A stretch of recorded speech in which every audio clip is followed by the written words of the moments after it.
अच्छा, आपने बताया कि आपके शरीर में फ्रैक्चर है पूरे शरीर में फ्रैक्चर है। और आपके शरीर में कैल्शियम कितना कम है? इतना कम है कि कोई अगर मेरी उंगली ऐसे करे तो टूट जाए, टूट जाए। इतनी है। इतना कैल्शियम बनता ही नहीं है मुझे।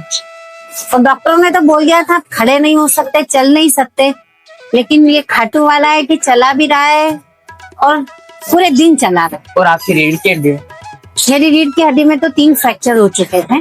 डॉक्टर ने, मैं 6 मंथ बेड रिडन थी, तो डॉक्टर ने कहा था कि आप कभी खड़े नहीं हो सकते, चल भी नहीं सकते, लेकिन उसी पे सौंपा था कि तू जान डुबाना है तो तू जान, तिराना है तो तू जान। अगर मैं डूबी तो तेरा नाम डूबेगा और अगर मैं तिर गई तो तेरा नाम होगा। चिल्ला चिल्ला के सबको बताऊंगी कि मेरा पिता, मेरा बाप इतना अच्छा है, जिसने बचपन में उंगली पकड़ के चलाया था, अभी बड़े होके मुझे ऐसे चला रहे। और भावना से किसी ने रूखी सूखी भी खिला दी प्यार से कि खा ले, तो वो बांसुरी वाला वो दौड़ के आता ही है। क्या बाबा श्याम खाटू नगरी से दौड़े दौड़े भक्त के पास जाते हैं, उसको जरूरत होती है तब? बिल्कुल नंगे पांव जाते हैं। जब जो मन से अगर बाबा को प्यार से अपनाएगा तो कोई भी जरूरत होगी बाबा उसके लिए, उसके बुलाने से पहले पहुंच जाए। कांवरिया सेठ के भी तो इतने चमत्कार हैं, इतने चमत्कार हैं कि वो जो श्रद्धा से वहां जाएगा उसको पता चलेगा।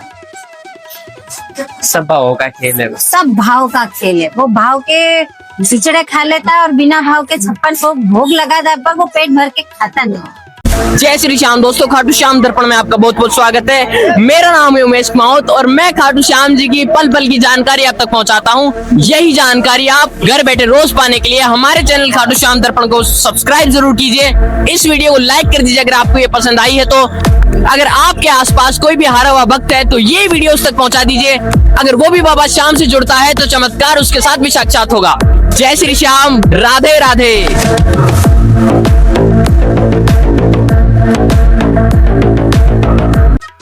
जय श्री श्याम माता जी। जय श्री श्याम बेटा, जय श्री श्याम, जय श्री श्याम।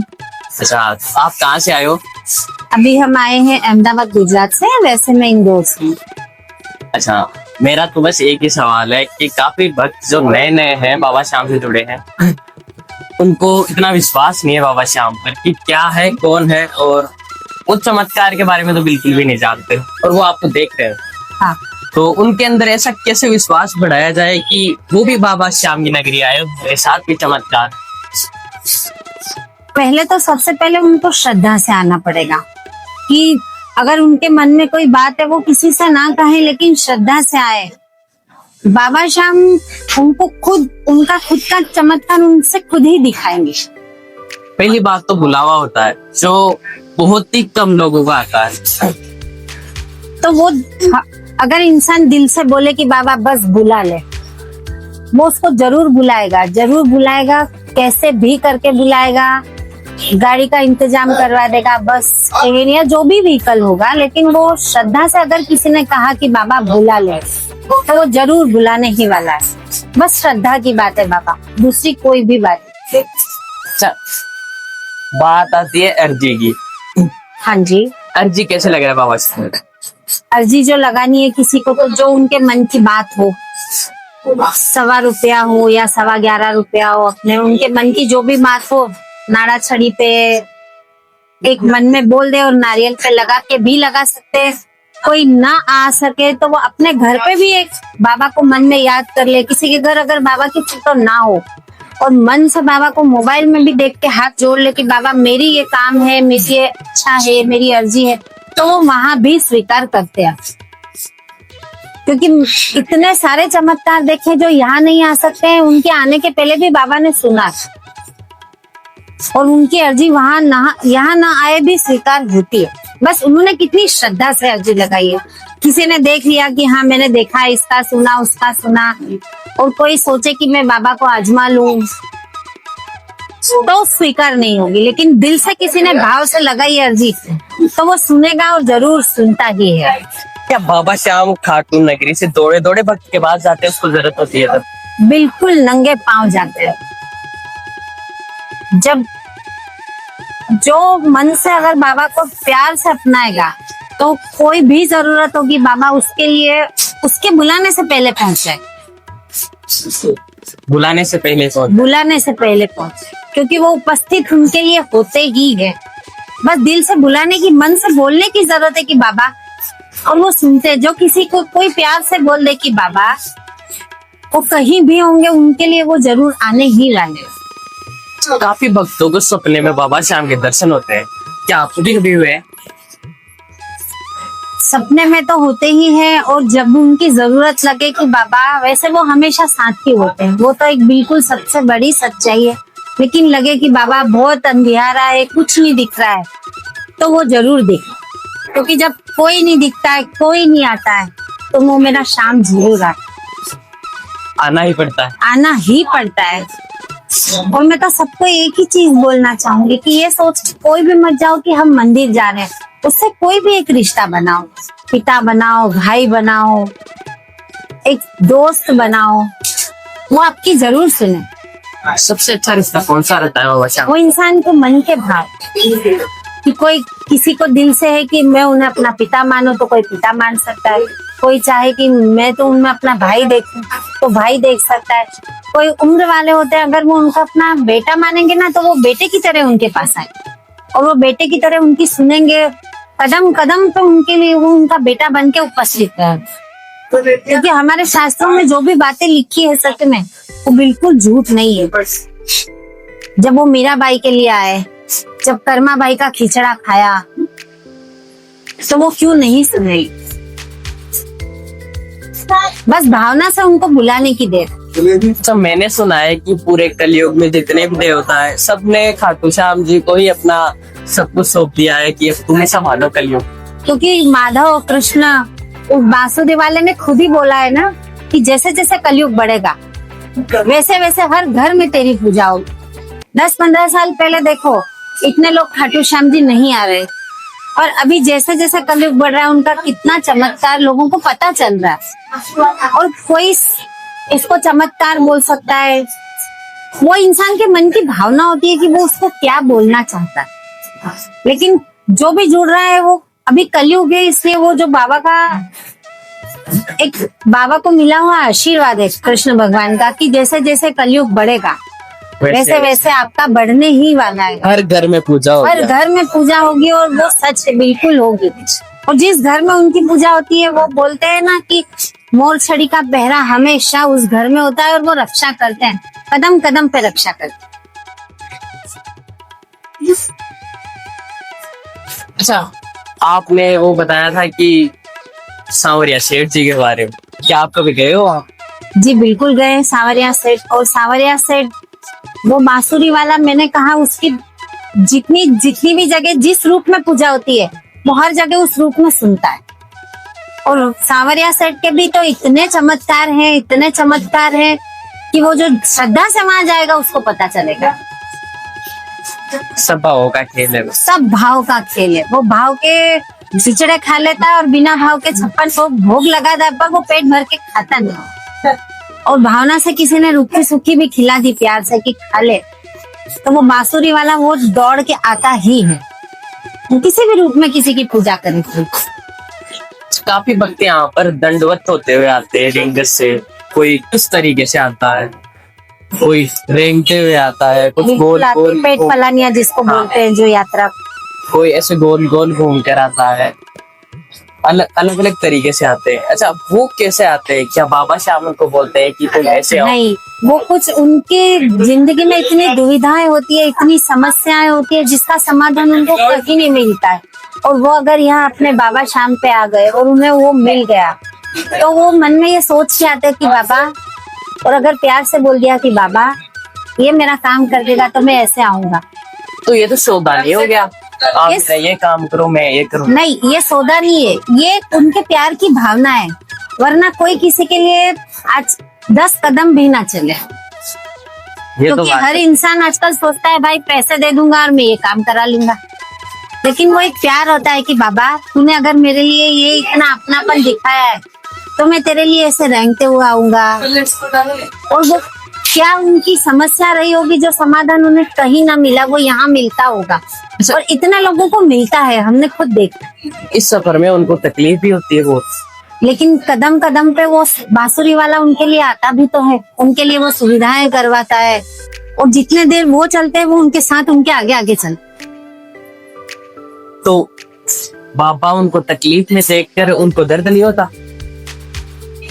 जो कभी आप जो लोग इस तरह से आते हैं ना पेट पलानी, आप उनसे एक बार पूछना कि आपको तकलीफ होती है, लेकिन मैं बोलती हूँ गारंटी से कि उनको तकलीफ होती ही नहीं, नहीं होता। क्योंकि उनको लगता है कि वो आ रहे हैं, लेकिन वो नहीं आते हैं। उस रूप में बाबा उनको रक्षा करके खुद ले, क्योंकि बोलते हैं ना करने वाला शाम और करा आने वाला श्याम क्या है? वरना इस कलयुग में कोई व्हीकल में बैठ के जाने में लोगों को जोर आता है, तो कोई कितने नंगे पैर आ रहे हैं, कोई पेट पलानियां आ रहे हैं, कोई चल के आ रहा है, वो क्यों आ रहे हैं? ये सारी श्रद्धा की बात। काफी सारे भक्त चमत्कार की दृष्टि से आप रहते हैं कि बाबा ये चमत्कार हो गया तो मैं आपके दर पे आऊँ। हाँ, क्योंकि अभी कलयुग है, तो कलयुग में एक बात कही जाती है कि चमत्कार को नमस्कार। नमस्कार है। अपने घर में पिता ही है मान लो, तो बच्चे भी सोचते हैं हाँ हमारे पापा ने हमारे लिए इतना किया, पापा बेस्ट है। एक कलयुग है ये, इसलिए जो अभी बोला जाता है ना कि चमत्कार को नमस्कार, तो जो उस हिसाब से भी आ रहे हैं मान लो, पर वो जुड़ तो बाबा से ही रहे हैं, और वो चाहता होगा कि वो उनसे जुड़े, तभी कोई आ सकता है, वरना बिना बाबा की मर्जी के तो कोई यहाँ कोई नहीं आ सकता। इंसान कितना भी चाहे उसकी टिकट कैंसिल हो जाएगी, वो काम में बिजी हो जाएगा, पर वो आ नहीं सकता। लेकिन कोई सोच ले कोई तो यहाँ आकर भी लौट जाएगा। आकर भी लौट जाएगा, वो भी बिल्कुल सच्ची बात है। वरना किसी को श्रद्धा हो तो वो कुछ भी करके वो उसको बुलाएगा। अच्छा, आपने बताया कि आपके शरीर में फ्रैक्चर है पूरे शरीर में फ्रैक्चर है, और आपके शरीर में कैल्शियम कितना कम है? इतना कम है कि कोई अगर मेरी उंगली ऐसे करे तो टूट जाएगी, टूट जाए। इतनी है। इतना कैल्शियम बनता ही नहीं है मुझे, तो डॉक्टरों ने तो बोल दिया था खड़े नहीं हो सकते, चल नहीं सकते, लेकिन ये खाटू वाला है कि चला भी रहा है और पूरे दिन चला रहा है। और आपकी रीढ़ की हड्डी? मेरी रीढ़ की हड्डी में तो 3 फ्रैक्चर हो चुके थे। डॉक्टर ने, मैं 6 मंथ बेड रिडन थी, तो डॉक्टर ने कहा था कि आप कभी खड़े नहीं हो सकते, चल भी नहीं सकते, लेकिन उसी पे सौंपा था कि तू जान डुबाना है तो तू जान, तिराना है तो तू जान। अगर मैं डूबी तो तेरा नाम डूबेगा, और अगर मैं तिर गई तो तेरा नाम होगा। चिल्ला चिल्ला के सबको बताऊंगी कि मेरा पिता, मेरा बाप इतना अच्छा है, जिसने बचपन में उंगली पकड़ के चलाया था, अभी बड़े होके मुझे ऐसे चला रहे। क्या बात। क्योंकि मैं बाबा को मेरे पिता के रूप में पूछती हूँ, तो वो मेरा बाप है। पिता कभी अपने बच्चों को गिरने नहीं देता, बचपन में उंगली संभाल के चलाता है, तो वो मैं इतनी बड़ी हूँ, वो मुझे नहीं गिरने देगा, मुझे पूरा भरोसा। इंसान की जिंदगी में कभी ना कभी ऐसा समय आता है कि उसका सब साथ होते चले जाता। पर जिसने बांसुरी वाले को पकड़ लिया है उसको किसी के साथ की जरूरत नहीं, क्योंकि वो उसके साथ है तो उसको किसी की जरूरत ही नहीं, क्योंकि जब कोई भी नहीं आएगा तो वो आएगा ही, और जब वो आएगा तो किसी की जरूरत नहीं। क्योंकि बोलते हैं वैसे भी कि जग रूठ जाए, जगन्नाथ कभी नहीं रूठना चाहिए।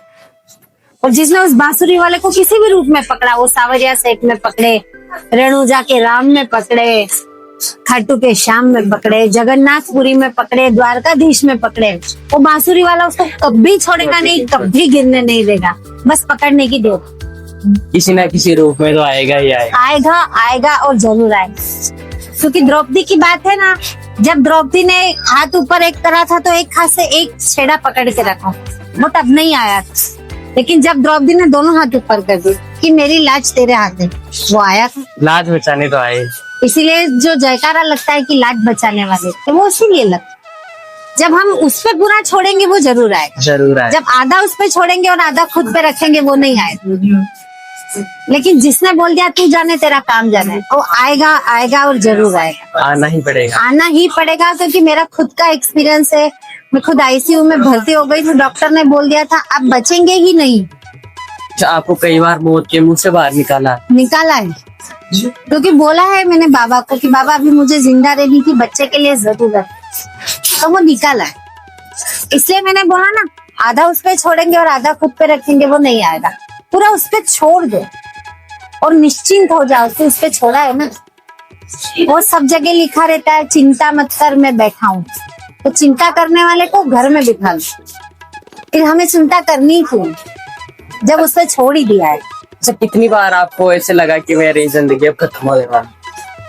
बहुत बार लगा है मेरी लाइफ, अब खत्म है मेरी जिंदगी, बची ही नहीं।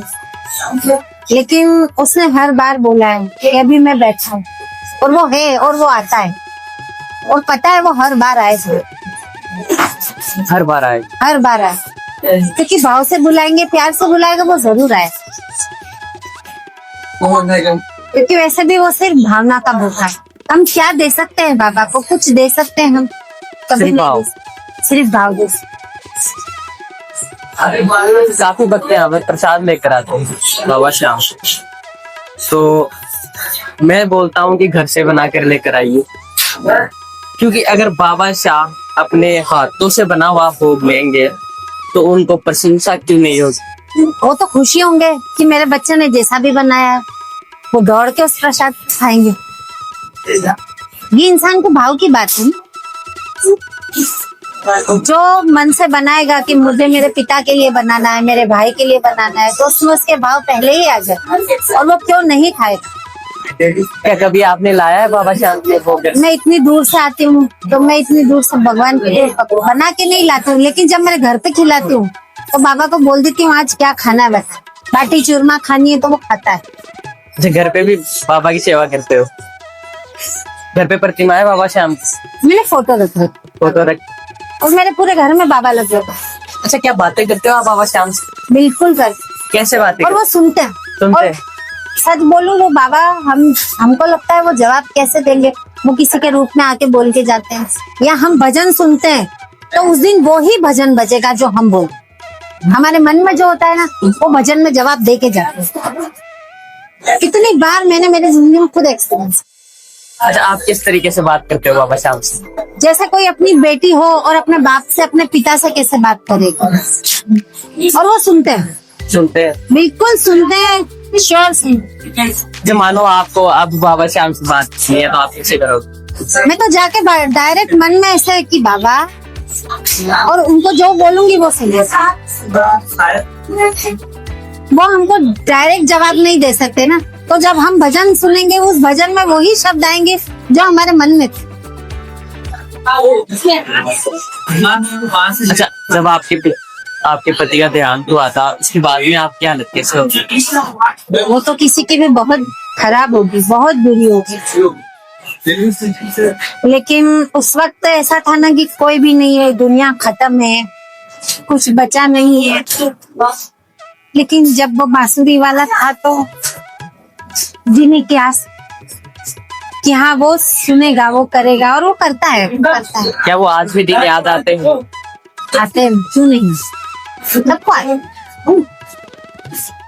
लेकिन उसने इतने पिता की तरह संभाला है, तो बस वही सोचती हूँ कि कोई मेरे पूर्व जन्म के कर्म रहे होंगे कि मेरा साथ छूट गया, लेकिन पिता की तरह उन्होंने मुझे समझा। वो तो सच्ची बात। अच्छा, खाटू नगरी को आप क्या मानते हो? मेरा मायका है। मैं जब खाटू जाती हूँ, मेरे बेटे को, मेरे सबको बोल के जाती हूँ मैं मेरे मायके जाती हूँ। अच्छा, वो क्या बोलते हैं? सब खुशी होंगे ना कि तुम मायके जा रही हो। क्या बात। खाटू नगरी के लोग आपको कैसे लगे? नहीं, वो सारे ही अच्छे हैं ना, खाटू वाले तो, मायके वाले तो सभी अच्छे ही होंगे ना। कभी आपको लगा किसी ने दुर्व्यवहार किया? ना, कोई ऐसे दुर्व्यवहार नहीं करता। और सबसे पहली चीज तो, अगर कोई यहाँ आता है तो उसको खुद भी यहाँ कोई अगर कोई यहाँ मंदिर समझ के आ रहा है तो उसको गंदगी करने में थोड़ा सा लगेगा, लेकिन कोई अपना घर समझ के आएगा तो वो यहाँ कुछ गलत करने की कोई सोच ही नहीं सकता, क्योंकि कोई अपने घर जाता है वो कभी गलत नहीं करता। ये तो इंसान को खुद सोच के आना चाहिए कि हम सौभाग्यशाली, हम इंसान हैं, हम इस चीज को समझ के यहाँ आते हैं, तो हमको यहाँ खुद व्यवस्थाएं बनानी चाहिए बजाय बिगाड़। तो हमें उनको सहयोग देना चाहिए कि हम यहाँ आके इतने अच्छे से दर्शन कर सकते हैं।